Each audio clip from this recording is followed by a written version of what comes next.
प्रभु के दर्शन करके कैलाश को गमन किया। सुखदेव जी महाराज संपूर्ण सुंदर सुंदर कथाएं श्रवण करा रहे हो। देखो कथा कहते कहते भगवान जैसे आमतौर पर बालकों का कन्याओं का नामकरण हो जाता है 1 महीने के भीतर भीतर। अरे 1 महीने तो छोड़ो, आजकल तो मैया बालक होवे वारो भी ना जब पहले दूसरों माह चल रहे हो तभी वाको नाम सोचवे लगे। छोरो वो तो यार नाम रखेंगे, छोरी वही तो वार नाम रखेंगे, पहले तो सोचवे लगे, खूब सोच विचार। और यहाँ तो उल्टो काम है मैया, साल भर बीत गए ठाकुर जी को नामकरण संस्कारी ना भयो। सब कौ लाला गए, कौ कनुआ गए, कौ पलुआ गए, कौ गोलू मोलू गए, न जाने कैसे कैसे नाम। अरे कौ तो भैया एक गोपी भद्रा नाम की वाय गोपी ने कन्हैया को का नाम रखो? लल्लुआ।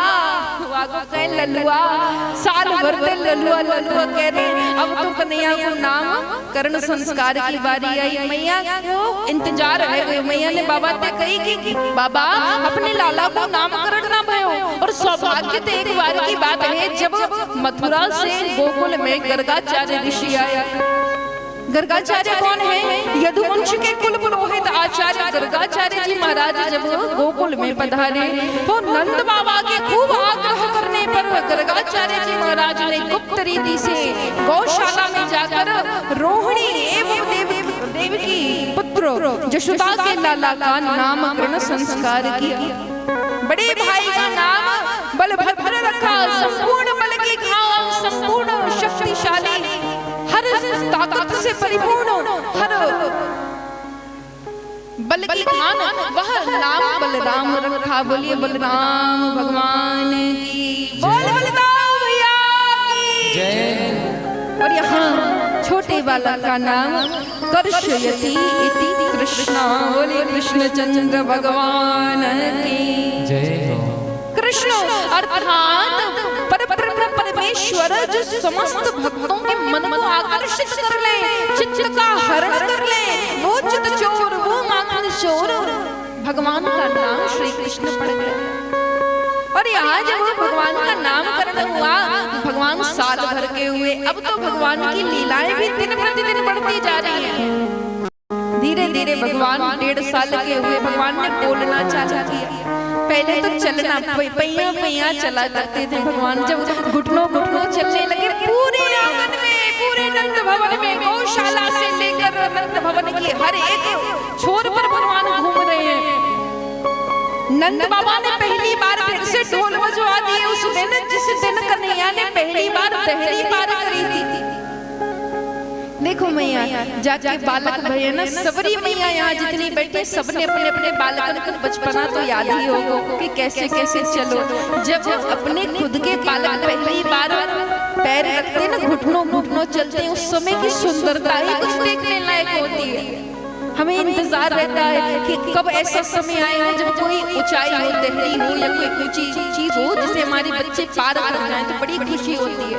तो जिस दिन कन्हैया ने दहली पार कर ली, वादन तो भैया नंद बाबा ने ढोल बजवाए दिए पूरे नगर में। कहे आज हमारे कन्हैया ने घुटनों घुटनों चलना प्रारंभ किया। यहाँ जहाँ कन्हैया की उस लीला को देख देख कर सब बड़े प्रसन्न रहते थे। वही कन्हैया धीरे धीरे चलना प्रारंभ कर दिया।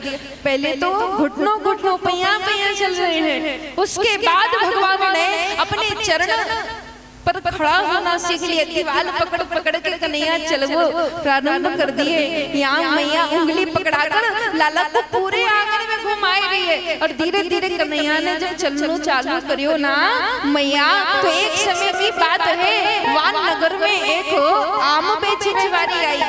एक गोपी मस्तक पर खूब टोकरा रख के आम बेचने आई। आम ले लो, रंग बिरंगे रसीले रसीले आम ले लो, खूब सुंदर सुंदर मीठे मीठे आम ले लो।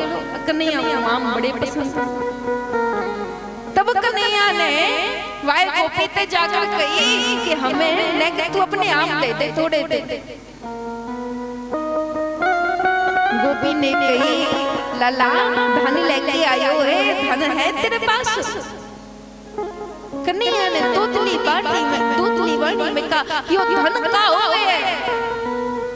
गोपी ने कही धन अर्थात जो कुछ भी है तेरे पास तू लेके चलिए, धन लिया, धान लिया, गेहूं लिया, कुछ भी लिया, बाकी बोलते हम तो आम दे देंगे।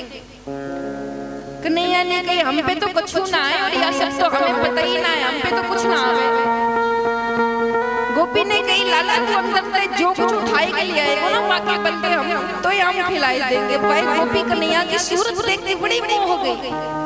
कन्हैया घुटनों घुटनों दौड़ते दौड़ते भीतर तक गए, फिर अपने पैरों पर चलते चलते चलते तुरंत पहुंच गए रसोई घर। वहां पे एक मुट्ठी धान उठाई और धान उठाई के कन्हैया दौड़ दौड़ के दौड़ जल्दी जल्दी जल्दी जल्दी पहुंच गए गोपी के पास।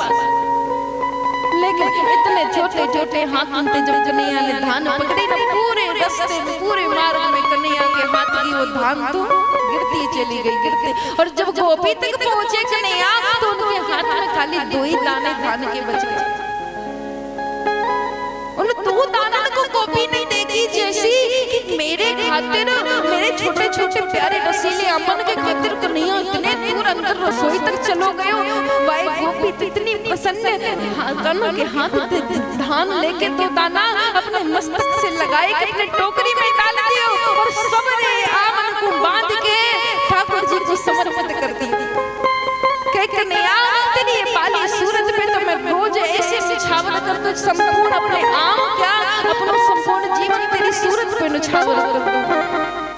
बाकी मोहनी सूरत देखकर गोपी तो ठगी की ठगी सी रह गई। और बाकी लीला तो देखो कि जाए समय गोपी अपने घर को गई, माने अपने टोकरे को खोल के देखियो तो क्या देख रही है कि जाके टोकरे में अभी तक आम भरे पड़े थे, बाकी टोकरे में वो 2 दाना धान नहीं रखे, टोकरे में तो हीरा मोती जवाहरात सोना चांदी पड़े। और भैया बोल राधे राधे। ठाकुर जी की लीला है। मैया वो गोपी बड़ी गरीब थी लेकिन दिल की बड़ी सच्ची थी। देखो इस संसार में इस कलयुग का स्वभाव क्या है, इस कलयुग का सिद्धांत क्या है कि दैव कहे धनवान सुखी, दीन कहे तो दीन गरीब होता है ना, कहता है कि धनवान सुखी होता है। दीन कहे धनवान सुखी, धनवान कहे सुख राजा को भारी, और राजा कहे महाराजा सुखी, महाराजा कहे सुख इंद्र को भारी। इंद्र कहे चतुरानन ब्रह्मा सुखी और ब्रह्मा कहे सुख विष्णु को भारी। और तुलसीदास विचार करे हरि भक्ति बिना सब लोग दुखारी, हरि भक्ति बिना सब लोग। इस संसार में जब तक जिसके जीवन में परमेश्वर की भक्ति नहीं है वो अपने जीवन में कभी प्रसन्न नहीं रह सकता है। उस गोपी को हर धर्म से भगवान ने परिपूर्ण कर दिया।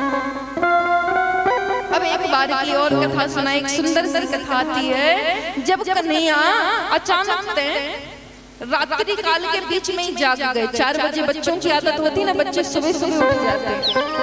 4 बजा 5 बजा और बच्चों की नींद खुल गई, फिर वो रोना प्रारंभ कर देंगे, यहाँ वहाँ घूमना प्रारंभ कर देंगे।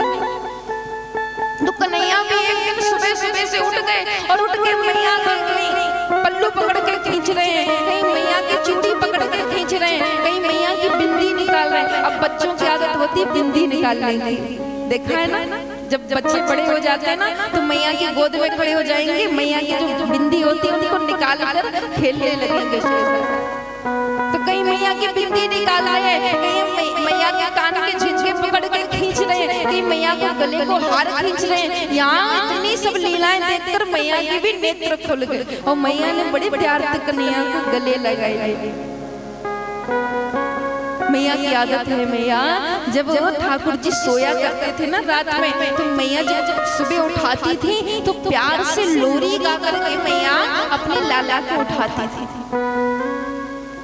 जागो बंसी वारे मोहन, जागो राज दुलारे, जागो बंसी वारे मोहन, जागो राज दुलारे।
स्वयं ही अपने आप उठ गए और उठकर मैया को खूब परेशान करने लगे। 4 बजे तो मैया बड़ी परेशान, लाला तो का है गयो, लाला तो सो जा अभी आधी रात है, इतनी रात में भी तो कहाँ घुमावे ले चले। कुछ समय तक तो मैया अपनी छाती पे लगाए कन्हैया को बैठी रही, फिर मैया महल के अंदर घुमावे लगी। लेकिन जैसे 5-6 बजे को समय भयो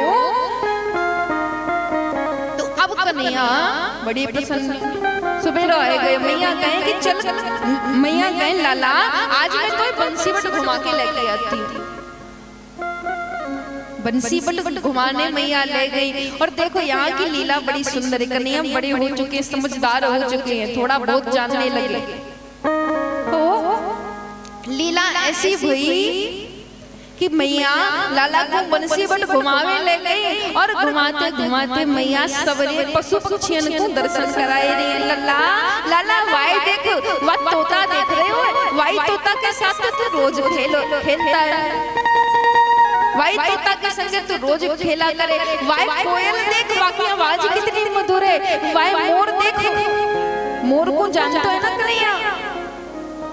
कन्हैया ने कही हाँ मैया, मैं तो मोरन को खूब देखूं, खूब पसंद करूं, और मोरन के पंख तो मोए और भी अच्छे लगे। कन्हैया ने झट से एक मोर को पंख उठाया, अपने मस्तक पर धर लिया। अब यहाँ जब इतनी सुंदर भगवान की छवि चल रही है, मैया ने दूसरी ओर एक और चीज दिखाई। अरे कन्हैया देख देख देख देख, वो मोर देख रहे हो, कितना सुंदर नाच रहे हो। कन्हैया ने कही बात तो ठीक है मैया, जब मोर के आगे पीछे और कौन डोल रहे हुए। मैया ने कही वाय मोर की मोरनी है। कन्हैया ने कही मोरनी ये कौन होवे मैया। लाला मैया ने कही कि लाला मोर जो है ना, मोर मोरनी की जोड़ी होया करे। जैसे तेरे मैया बाबा की जोड़ी है, जैसे तेरे चाचा चाची की जोड़ी है, जैसे तेरे ताऊ ताया की जोड़ी है ना, ताऊ ताई जी की जोड़ी है, वैसे मोर मोरनी की जोड़ी होया करे। कन्हैया ने कही अच्छी मैया, इस संसार में सबकी जोड़ी होया करे। मैया ने कही हाँ लाला, इस ब्रह्मांड में, इस पूरे संसार में भगवान ने जितने मनुष्य बनाए हैं सबके जोड़े इस संसार में भेजे हैं। ऐसा कोई ना है कन्हैया जाको जोड़ो संसार में ना भयो होए। देख मैं भई तो मेरे साथ बाबा आ गए, या मोर है ना, या कि मोरनी साथ में वाई कोयल देख रहे हो, वाको कोयला घूम और घूम रहे हो। खूब मैया बताया हंस रही है। वाई तोता देख, वाकी मैना वाके साथ घूम रही है। ये सब को जोड़ो भगवान ने बनाई के भेजे। कन्हैया ने कही मैया तब तो मेरो भी जोड़ोदार रहेगा कोई संसार में। मैया ने कही तेरे जोड़े का कोई आदमी थोड़ी होगा पागल। अरे लाला तेरे साथ की तो जोड़ी वाली होगी, कोई छोरी है। अब तो कन्हैया बड़ी प्रसन्न। कन्हैया ने कही मैया कौन है कि मेरी जोड़ी वाली, तू बताना, मैं बताना। जसोदा ने कही मैं थोड़ी जानती हूँ। कन्हैया ने कही ना मैया तू सब जाने है, तो सब कुछ पता है। जब तू इतना ज्ञान रखे है कि संसार में सबरन की जोड़ी हुई तो मेरे भी पता है वो कि मेरी जोड़ीदार कौन है। अब तो मैया ने कन्हैया का मन रखने के लिए कि कन्हैया ज्यादा प्रश्न पे प्रश्न ना पूछे, तो मैया ने कही कोई याद है अभी कुछ दिन पाछे बरसाने थे गोपी ग्वालन की टोली आई थी। वही टोली के साथ मैंने देखी छोटी सी लाली आई थी। वही लाली जब नाम राधा रहे हो, राधा। कन्हैया ने कही हाँ मैया मैं तो बड़ी सुथरी छोरी रे, बड़ी सुथरी लाली रे, कितनी गोरी चिट्टी मैया। मोय देख मैं तो कालो कालो आसा धरी हूँ, तो कितनी गोरी दूध जैसी गोरी रे ना मैया।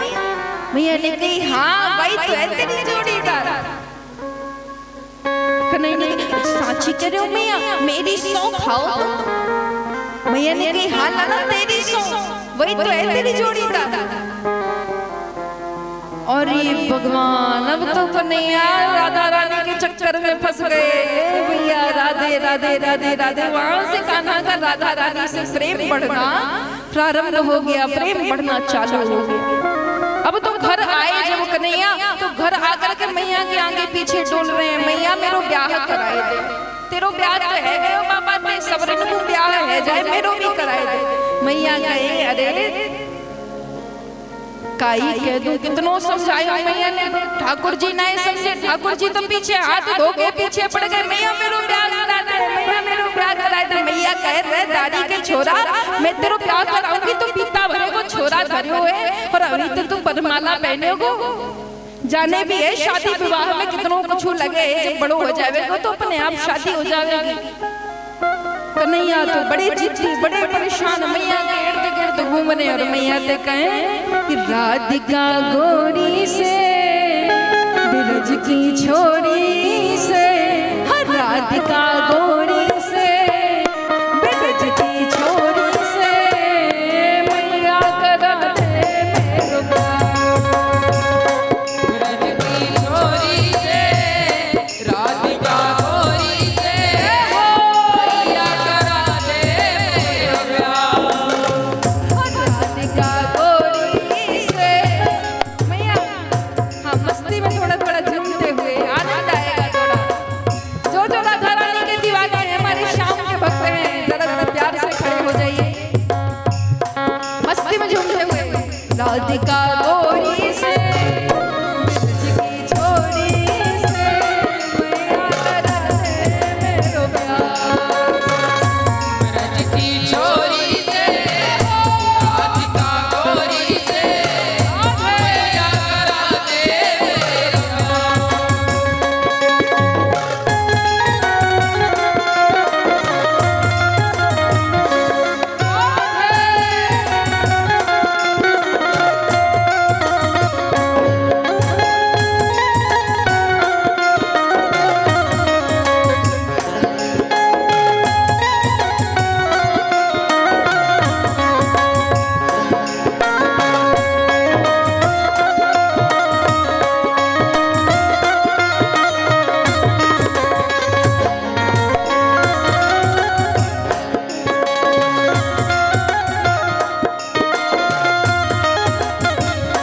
छोटी सी दुल्हनिया जब अंगना में डोलेगी छोटी सी दुल्हनिया जब अंगना में डोलेगी तेरे सामने मैया वो घूंघट ना खोलेगी तेरे सामने मैया वो घूंघट ना खोलेगी।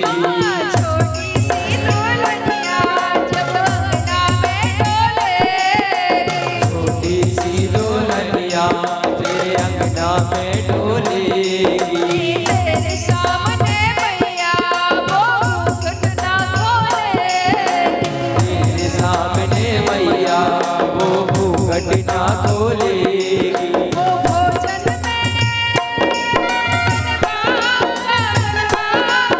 उस छप्पन राधिका गोरी से बिरज की छोरी से मैया करा दे मेरो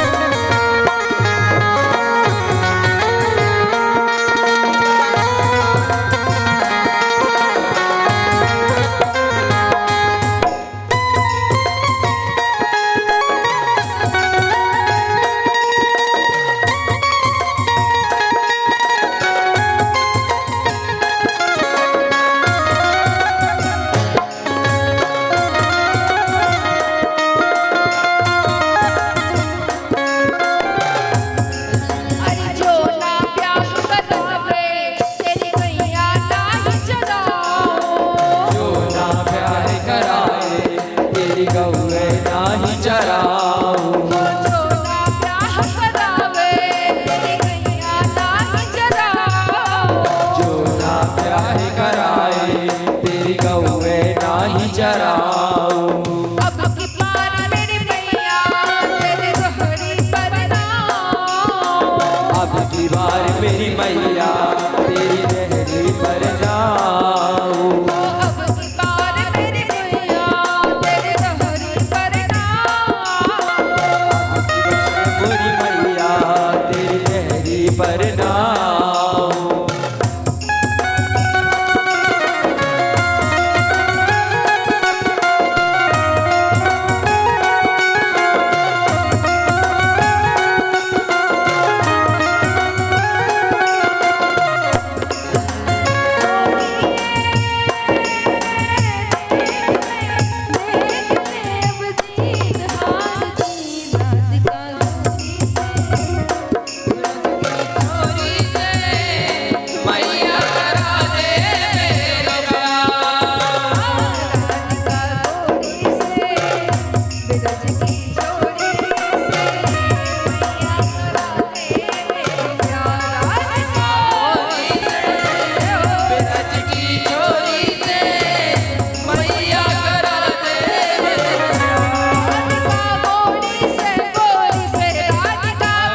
करा दे मेरो प्यार।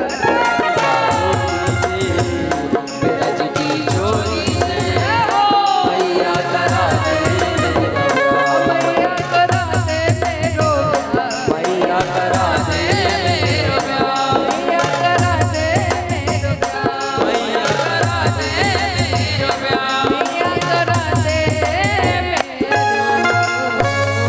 प्यार। इस संसार में मैया भगवान की भक्ति ही साथ जानी है, बाकी जीवन में कुछ नहीं जाना।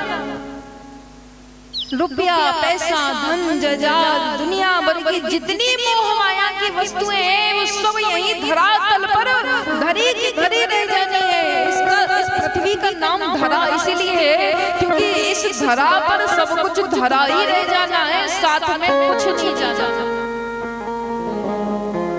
वसुदेव जी राजा परीक्षित को बड़ी सुंदर भगवान की लीला की कथा सुना रहे हैं। एक समय की बात है मैया, देखो एक प्यारी सी बहुत प्राचीन समय की बात है। एक समय एक नगर में एक लकड़हारा रहता था। उस लकड़हारे ने जीवन भर भगवान की भक्ति की। भक्ति के पश्चात भगवान का बड़ा भक्त था, माँ बाप ने उसका विवाह करा दिया। सौभाग्य से उसकी जो स्त्री थी वो भी बहुत सत्संगी थी, वो भी भगवान की परम भक्त थी। और एक समय की बात है जब दोनों लकड़हारे जंगल में लकड़ी काटने के लिए जा रहे थे, तो दोनों जितनी भी लकड़ियां काट के लाते घर लाते तो उनका एक कार्य था, एक हमेशा उनका एक धर्म था कि वो पहले लकड़ी काट करके जितना धन मिलता उससे पहले ब्राह्मण भोजन कराते, बाद में थोड़ा बहुत गरीबों को अन्नदान करते, उसके बाद में जो कुछ भी बचता तो स्वयं प्रसाद के रूप में संध्या काल में खाया करते थे। एक समय की बात है कि माता महालक्ष्मी आकाश से बैठे बैठे ये सब देख रही थी। नारायण से बोली कि हे स्वामी, ये लकड़हारा तो आपका बहुत बड़ा भक्त है, फिर आप इसे कुछ लक्ष्मी प्रदान क्यों नहीं कर देते? भगवान विष्णु ने कहा कि हे देवी, मैंने बहुत बार प्रयास किया है कि मैं इस लकड़हारे के जीवन में कुछ उत्साह लाऊं, तो इसे जरा धनवान बना दूं, लेकिन मैं कितना भी बनाने की कोशिश करता हूँ ये बनना ही नहीं चाहता, ये धनवान ही नहीं होना चाहता है, ये निर्धन ही रहना चाहता है। मैया ने कहा ऐसे कैसे बोल रहे हैं स्वामी, अगर आप सामने से इसे धन देंगे तो क्या ये अपने पास रखेगा नहीं? भगवान ने कहा नहीं, मैंने बहुत प्रयास कर लिया, लेकिन ये जैसा है वैसे में ही प्रसन्न है। माता लक्ष्मी ने कहा अगर ऐसी बात है तो इस बार मैं जाकर के इस लकड़हारे की परीक्षा लेती हूं। लकड़हारा और उसकी पत्नी जंगल में जाकर लकड़ियां काट रहे थे। जैसे ही लौटने का समय हुआ, मार्ग में मैया ने ऐसी लीला रचाई, मार्ग में एक खूब बड़ी पोटली में सोने के सिक्के भरकर रख दी। लकड़हारा आगे आगे चल रहा था, उसकी पत्नी पीछे पीछे पीछे पीछे अपने स्वामी के चली जा रही थी। अब वो जब पीछे पीछे जा रही थी, लकड़हारे की दृष्टि तुरंत उस सोने पर पड़ी। उस सोने की थैली को देख करके लकड़हारे ने अपनी पत्नी को वहीं रोक दिया और रोक करके लकड़ी का जो गट्ठा सर पर रखा था उसको नीचे तुरंत पटका और उस सोने की जो रखी हुई थी पोटली, उस पोटली पर तुरंत मिट्टी उठाकर डालने लगा, उठाई मिट्टी और उसको तोपने लगा। मन में ऐसा लगा कि इतना सारा धन देख करके कहीं मेरी धर्मपत्नी को लालच ना तोड़ जाए और उसके मन से हरि की भक्ति न नष्ट हो जाए, तो ये सोचकर लकड़हारा उस धन को तोपने लगा। पीछे से आई उसकी धर्मपत्नी और लकड़हारे से बोली कि स्वामी, इस मिट्टी पर मिट्टी क्यों डाल रहे हैं? लकड़हारे ने कहा क्या कहा तुमने? पत्नी ने कहा कि इस मिट्टी पर मिट्टी क्यों डाल रहे हैं स्वामी? आपने सोचा होगा मुझे इस बात का लालच जगेगा। अरे इस मिट्टी को देखकर भला मेरी सद्बुद्धि में कोई फर्क नहीं पड़ने वाला, भला क्या लालच जागेगा? लक्ष्मी माता ने देखा, नारायण से जाकर प्रसन्न मन से कहा कि हकीकत में ऐसे ही भक्त आपके हो सकते हैं, ऐसे ही शिष्य आपके हो सकते हैं। तो भैया संसार में जिसने धन को अपना लिया वो धर्म छोड़ देगा, वो फिर धर्म को नहीं अपना सकता, और जिसने धर्म को अपना लिया है उसके पास में कितना भी धन रहा है लेकिन उस धन का मोह नहीं हो सकता। तो भगवान भगवान यहाँ बड़े प्रसन्न हैं। ठाकुर जी महाराज अब सुखदेव जी कह रहे हैं कि भगवान जैसे बड़े हुए, भगवान ने धीरे धीरे अब अपनी लीलाएं बढ़ा दी और अब यहाँ से सुखदेव जी माखन चोरी की लीला श्रवण करा रहे हैं। देखो मैं आज कथा तो बहुत सारी है, लेकिन ना ये जो ठाकुर जी का भाव है ना, इसको जितना सुनाते जाओ आत्मा तृप्ति ही नहीं होती है। लगता है ये कथा भी सुना दो, वो कथा भी सुना दो। ठाकुर जी ने वो अपने जीवन में इतनी लीलाएं रचाई कि महज 3 घंटे की कथा में उसको सुना पाना कहाँ संभव है। फिर भी सुखदेव जी कहते हैं जब भगवान बड़े हुए तो भगवान ने अपने बाल गोपालों की एक टोली बनाई और एक दिन अचानक से कन्हैया कल्प वृक्ष के ऊपर बैठकर अपने ग्वाल बालन को कह रहे हैं कि चलो भैया आज एक नयोसो खेल खेलते हैं। ग्वाल बालन ने कही कैसो खेल कन्हैया ने कही सबरे वाला चलो आज हम सबरी गोपियन के घर में जा करके डांगा डालेंगे, चोरी करेंगे। अचानक तक कन्हैया के मन में आ गई। श्री दामा ने कही कन्हैया ते बारे छोरा तू चोरी करेगा? हाँ कन्हैया चोरी करवे की बात कह रहे हो। मधुमंगल ने कही तो चोरी करवे की कह रहे हो, कर थोड़ी रहे हो। सुदामा ने कही हमारे बाप दादन ने कहूँ चोरी ना करी और जाए हमें चोरी करना सिखाए दो। हमारी मैया देखेगी ना तो बलबट्ठा लगाएगी कि छठी को दूध याद जावेगा हमें। कन्हैया ने कही अरे हमें धन रुपया पैसा चुरावे की बात थोड़ी कर रहे। या श्री दामा की हालत देख ले, मुट्ठी भर को दुबरो पतरों से तो छोरा रखे हुए। हमारी इच्छा है कि जितनी भी सबरी सखियां हैं, गांव भर की सबरी सखियन के घर में तो इतनी गैया हैं, इतनो माखन है वे, इतनो दूध दही है वे, लेकिन सबरो दूध दही मथुरा में जाए कि राजा कंस के यहाँ बेच के आ जावे तो अपन चोरी करेंगे और जितनो माखन रहेगा तो पेट भर भर के खूब माखन खाएंगे, फिर जितनो बचे सो बेचती रहेंगी गोपिका।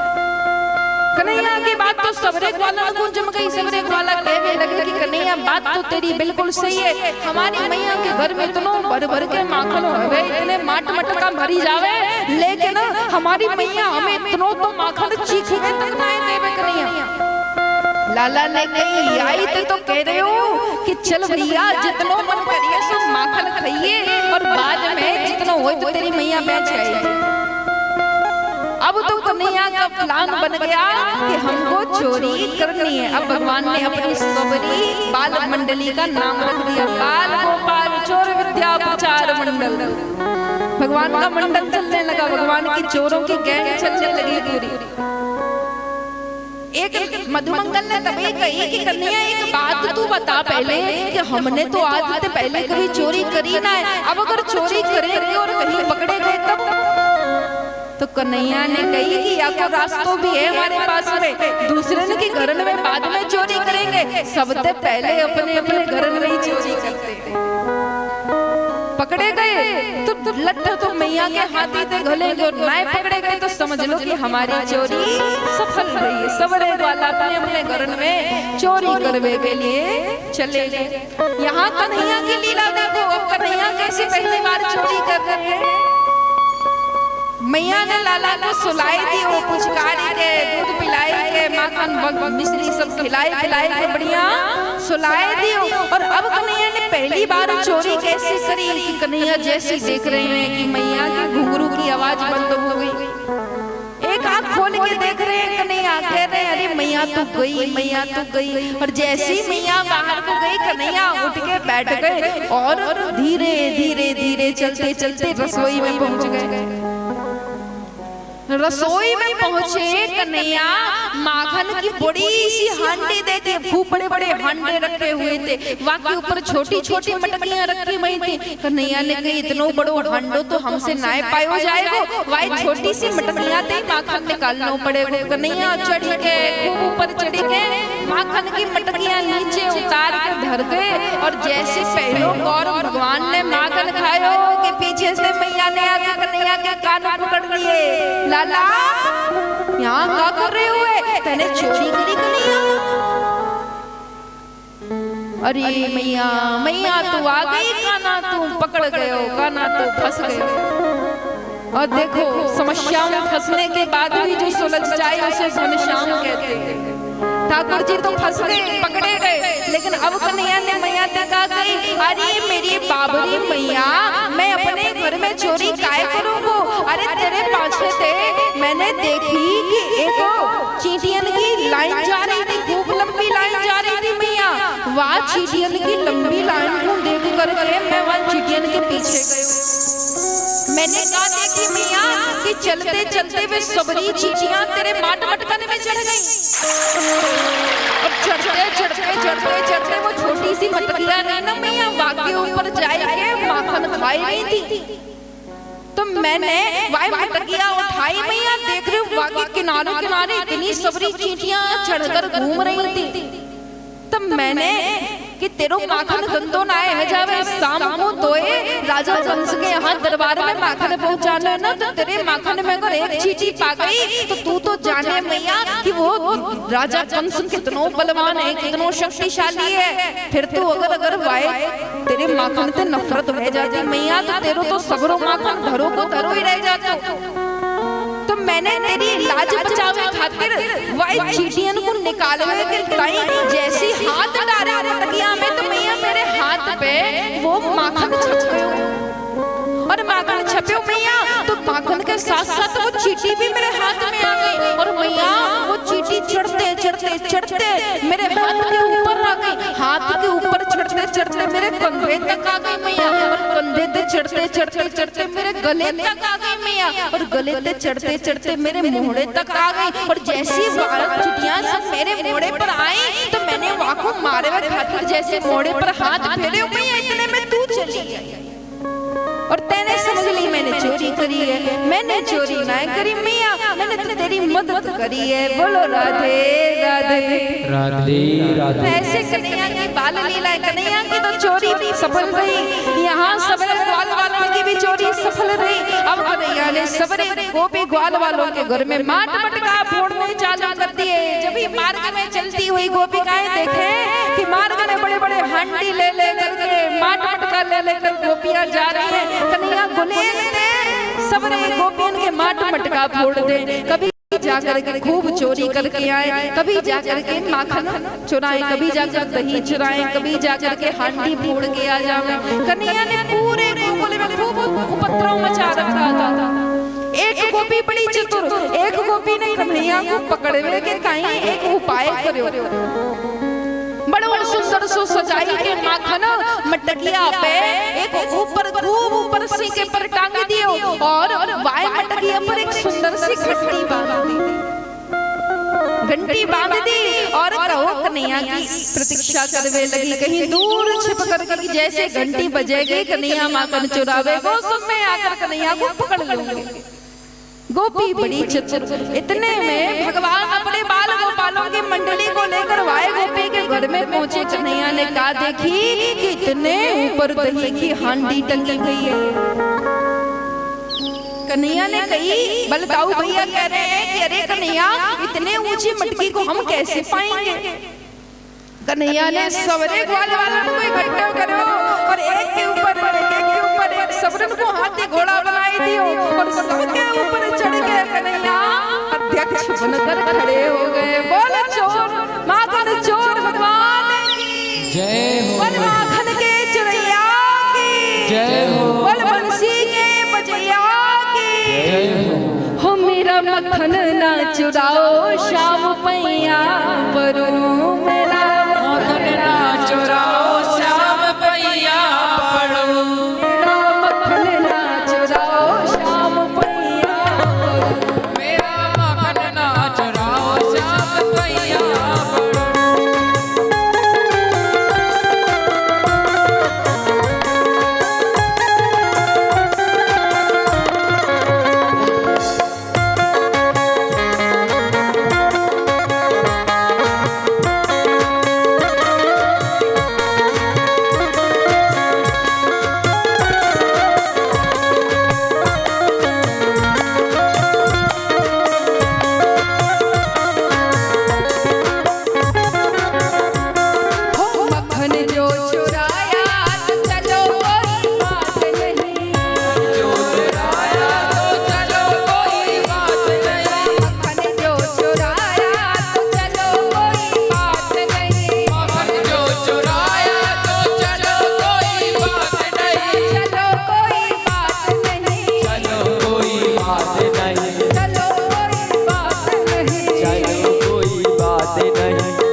सपने में नहीं आए एक हाथ उठा लेना, दोनों हाथ प्यार से उठा करके, और नहीं आए हैं तो आ जाएंगे। बोलो राधे राधे राधे राधे श्याम सपने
हमारे महाराज जी मोहनदास जी के लिए क्या कहना है कि दही खा लो मटकिया ना छोड़ो, दही खा लो मटकिया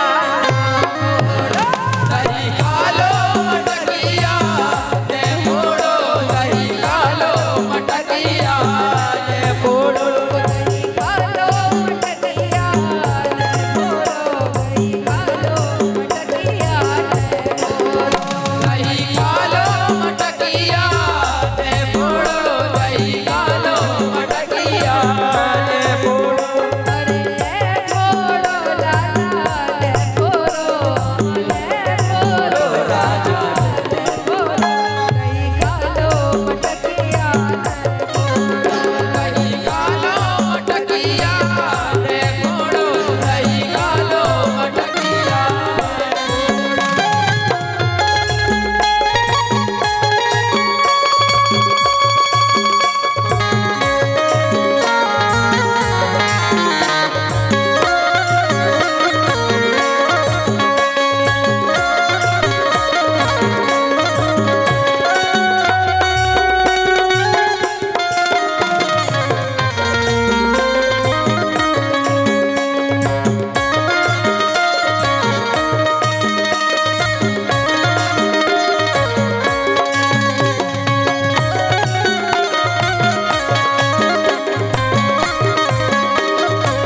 घंटी बांध रखी थी, कन्हैया आए और जैसे ही माखन की मटकिया पर हाथ लगावो चाहो, कन्हैया तुरंत समझ गई कि यहाँ पर तो गोपी ने अपनी घंटी बांध रखी है।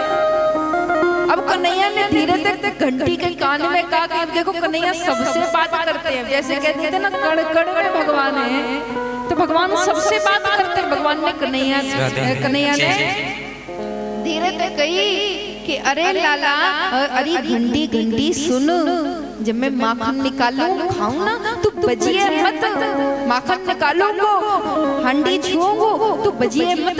घंटी टंटना के बोली हाँ कन्हैया मैं नहीं बजूंगी, ठीक है लाला।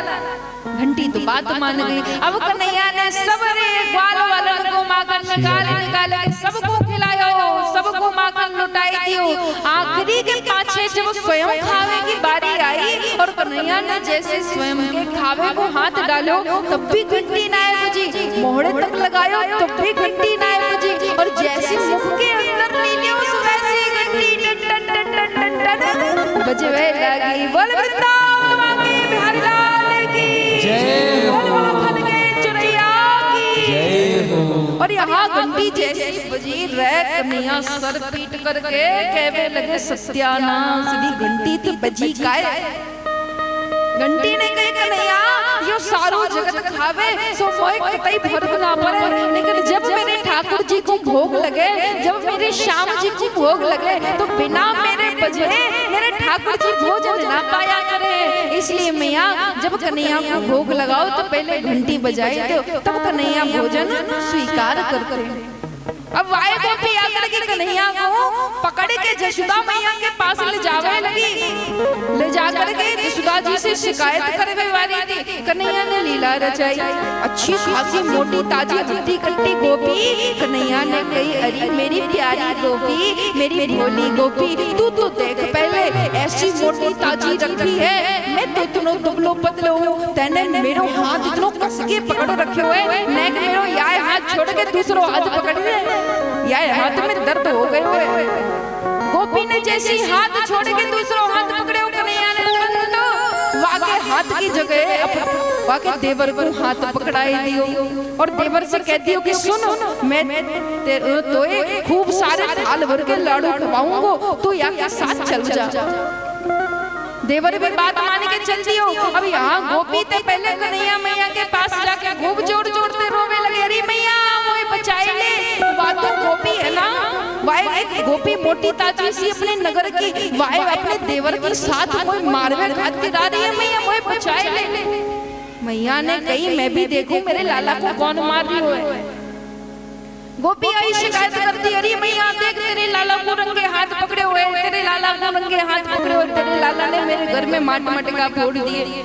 मैया ने कही पहले बगल में देख तो ले कि छोरा है कि देवर है, इतनो भी फर्क ना जाने।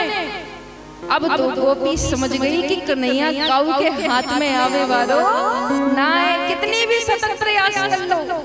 मैया जब इतनी शिकायत लगती ना तो मैया बड़ा परेशान हो जाती। एक बार तो मैया ने परेशान होकर कन्हैया को उखल से बांध दिया था, परेशान होकर। अब उखल से बंधे कन्हैया उखल को लेके घसीट कर चलते चलते नगर के बाहर यमुना तट पहुंच गए, जहाँ भगवान उखल से लपटे हुए आगे को पड़े।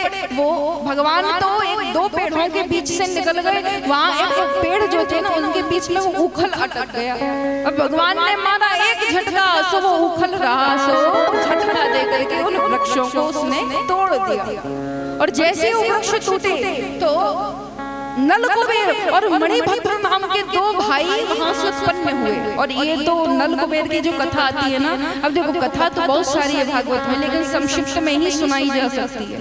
बहुत सारी कथाएं ऐसी जो अभी हमने फिलहाल में नहीं सुनाई है। तो जो नल कुबेर और मणिभद्र है, ये यक्षराज महाराज कुबेर के बेटे हैं। और महाराज कुबेर अर्थात कंस के भतीजे, रावण कुंभकर्ण के भतीजे हैं। रावण कुंभकर्ण और यक्षराज कुबेर भाई भाई ही हैं। तो इस नाते रावण कुंभकर्ण के भतीजे ये नल कुबेर और मणिभद्र एक समय मदिरा के रस में ग्रसित होकर के उन्होंने महाराज ऋषिवर नारद का अपमान कर दिया, नारद का खूब अपमान किया। और नारद ऋषि ने दोनों को श्राप दे दिया कि मूर्ख बुद्धि, तुम दोनों के दोनों भाई जड़ बनते हो, इसलिए जाओ मेरा श्राप है कि तुम जड़ ही बन करके किसी स्थान पर स्थित हो जाओ।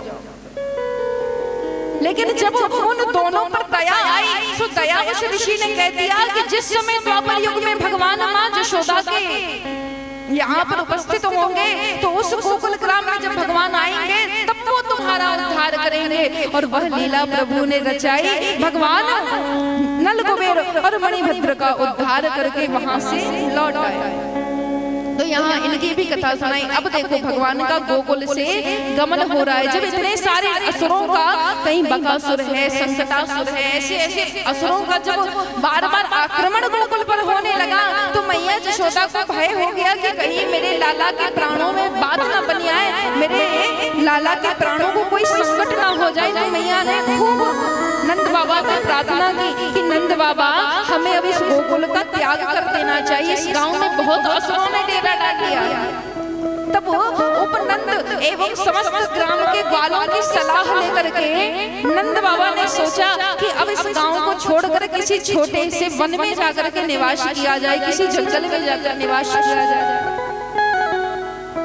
नंद बाबा की बात सुन उपनंद ने कहो कि भैया ये जंगल आजू बाजू में तो खूब घनघोर जंगल है, एक सुंदर सा भांडीर वन है, लेकिन भांडीर वन में खूब बड़े बड़े जीव जंतु है, खूब बड़े बड़े पशु पक्षी रहते हैं, इसीलिए वहां जाना सुरक्षित नहीं है। हम एक काम कर सकते हैं, निधि वन में जा सकते हैं, लेकिन निधि वन में वृक्षों की इतनी ज्यादा मात्रा है कि हमें वृक्ष काटने पड़ेंगे और तब अपना घर बनाना पड़ेगा। तो वहां भी रहना उचित नहीं, क्योंकि वृक्षों को हम ग्वाले होकर, अहीर होकर के हम कैसे वृक्षों को काट सकते हैं। तो नंद बाबा ने कही कोई अच्छो से स्थान बताओ। तब भांडीर वन को छोड़ के और निधि वन को छोड़ के अब उपनंद ने कही कि गौर वन है, जाको नाम श्री धाम वृंदावन है, तो वहां वृंदावन में हम चले गए निवास करें। भैया वहां पर तो यमुना नदी भी गलगल किलोल करती बहती है और उसी वृंदावन के बगल से गिरिराज पर्वत भी शोभायमान है, इसलिए ऐसे स्थान पर हमें निवास करना चाहिए। तो सबकी तैयारी हो गई, सबने अपने घरन के सारे सामान को ताक करके पैक करके बढ़िया अपने अपने गड्ढे में अपने अपने, पहले तो पोटले बनते थे, आजकल तो ये कहीं ट्रॉली बैग कहीं बैग वगैरह सब चल गए ना, पहले गड्ढे बनते थे और पेटियां चलती थी, बड़े बड़े संदूक चलते थे। तो जिनके पास में रुपया धन है वो संदूक खरीदते, जो बेचारे गरीब थे तो वो अपने गड्ढे में कपड़े बांध के अपनी जरूरत की चीजें बांध कर अपने गाय बैलों को साथ में ले करके बैलगाड़ियों पर, घोड़े गाड़ियों पर बैठ कर श्री धाम वृंदावन की ओर अग्रसित हुए। तो आइए हम भी उन भक्तों के साथ, उन गोकुल वासियों के साथ श्री धाम वृंदावन की ओर प्रवेश करते हैं। बोलिए श्री धाम वृंदावन की जय हो। वृंदावन जाऊंगी सखी बरसाना जाऊंगी,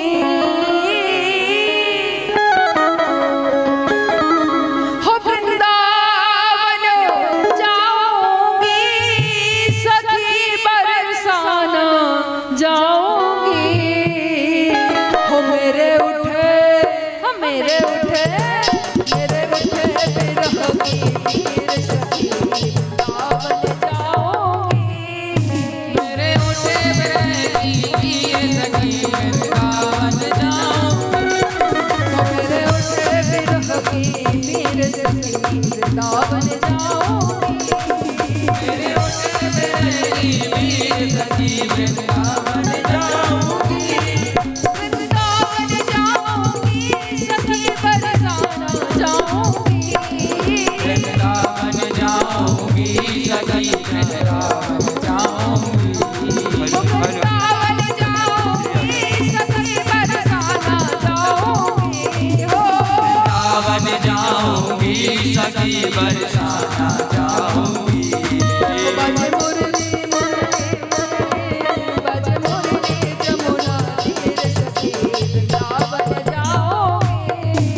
राधिका राधा बन गई श्याम। हो वृंदावन वृंदावन जाओगी सखी बरसाना जाओगे। वृंदावन जाऊंगी सखी वृंदावन जाऊंगी। हो वृंदावन जाओगी सखी बरसाना जाओगी। हो वृंदावन जाऊंगी सखी बरसाना जाऊंगी। बज मुरली मुरली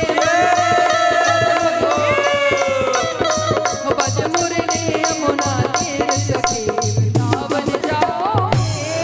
बज मुरली यमुना तीर सखी वृंदावन जाऊंगी। वृंदावन जाओगे। बज मुरली यमुना तीर सखी वृंदावन जाऊंगी।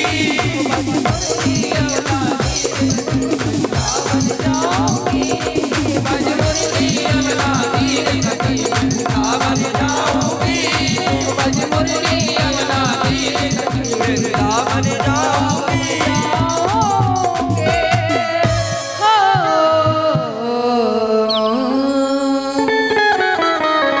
वृंदावन सोमन नहीं नंदिका सोगा। बंसी बट सो बट नहीं मोरे कृष्ण नाम सोना। ओ तुलसीदास के खान में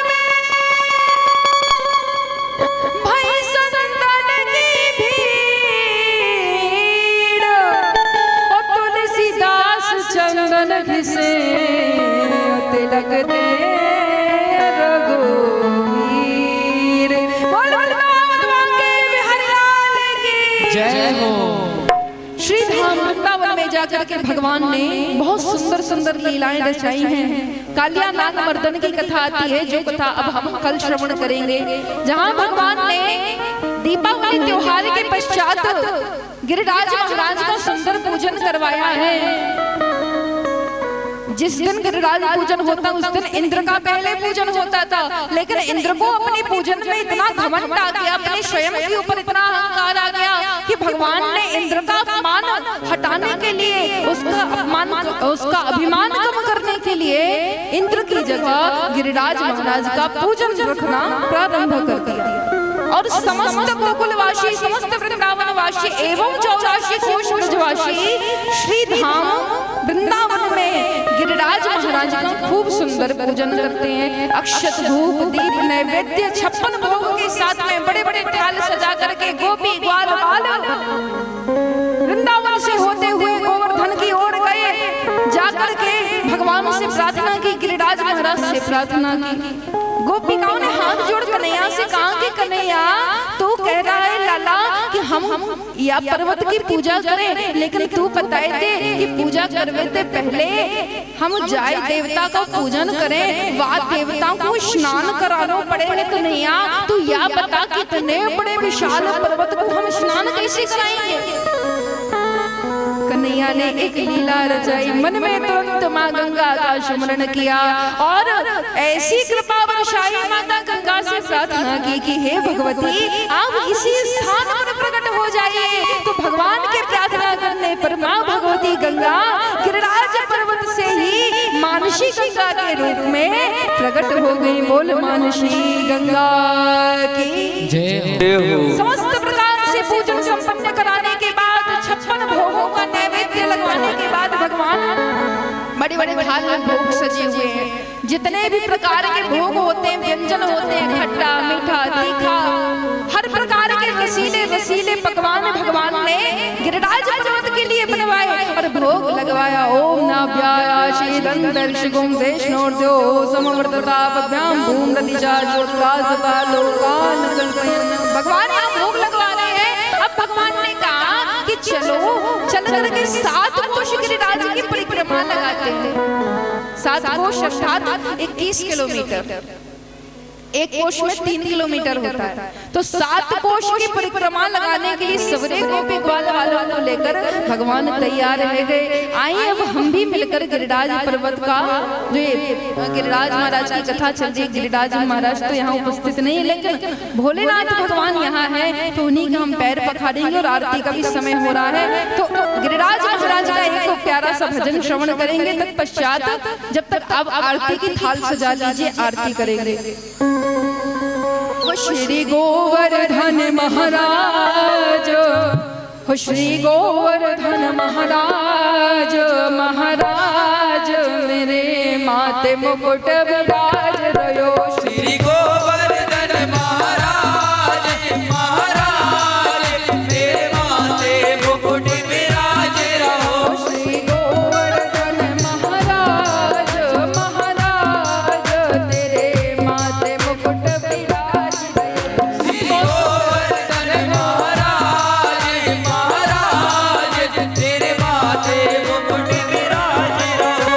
और सौभाग्य से अब देखिए हमें पता नहीं था, लेकिन हमारी प्यारी प्यारी मिश्रोदवासी माताओं ने गिरिराज महाराज को यहाँ बुला ही लिया है, अपने प्रेम वश, अपनी भक्ति वश गिरिराज महाराज को बुला ही लिया। तो सभी मिल मिल करके आए और आ कर गिरिराज महाराज का पूजन करें, उन्हें जल चढ़ाए, उन्हें चंदन चढ़ाए, धूप दिखाए, दिया जलाए और प्रेम से पूजन करेंगे जब तक एक भजन चलेगा। श्री गोवर्धन महाराज,